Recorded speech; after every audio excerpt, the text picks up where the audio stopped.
The future is urban. By 2030, urban areas are expected to grow by 1.4 billion, with that growth occurring almost entirely in the developing world. Cities will account for 60% of the world's population and 70% of the world's GDP. The urban environment will be the locus where drivers of instability will converge. It is the domain that by the year 2030, 60% of urban dwellers will be under the age of 18. The cities that grow the fastest will be the most challenged as resources become constrained and illicit networks fill the gap left by overextended and undercapitalized governments. The risk of natural disasters compounded by geography, climate changes, unregulated growth, and substandard infrastructure intersect to frustrate humanitarian relief. Growth will magnify the increasing separation between rich and poor. Religious and ethnic tensions will be a defining element in the social landscape. Stagnation will coexist with unprecedented development as impoverishment, slums, and shantytowns rapidly expand alongside modern high-rises, technological advances, and ever-increasing levels of prosperity. This is the world of our future. It is one we are not prepared to effectively operate within, and it is unavoidable. Megacities are complex systems where people and structures are compressed together in ways that defy both our understanding of city planning and military doctrine. It is an ecosystem that demands a highly agile and adaptive force to successfully operate within. Infrastructures will vary radically, with concentrations of high-tech transportation, globally connected air and seaports, contemporary water, utilities, and waste disposal intermixed with open landfills, overburdened sewers, polluted water, and makeshift power grids. Living habitats will extend from the high-rise to the ground-level cottage to subterranean labyrinths, each defined by its own social code and rule of law.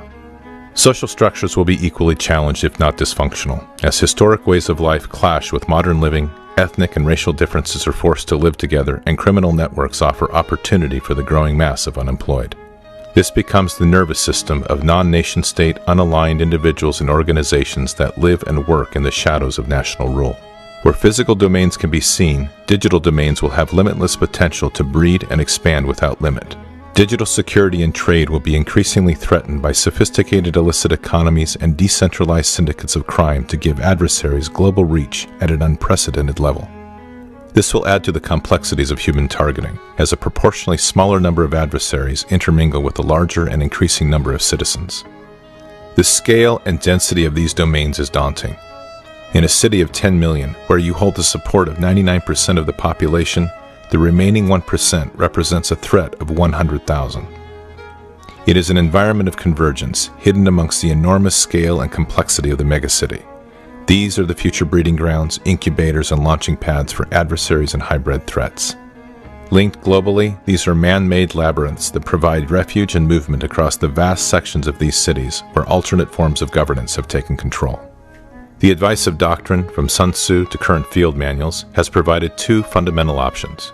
Avoid the cities, or establish a cordon to either wait out the adversary, or drain the swamp of non-combatants and engage the remaining adversaries in high-intensity conflict within. Even our counterinsurgency doctrine, honed in the cities of Iraq and the mountains of Afghanistan, is inadequate to address the sheer scale of population in the future urban reality. From the streets of Aachen to the Citadel and Way, we have defeated adversaries who attempted to use urban terrain to their advantage. Urban conflict is written deep into the Army's histories. But in tomorrow's conflict, these megacities are orders of magnitude greater in complexity, and our current options do not meet strategic ends. Our future operations must allow us to rapidly return the city to the people.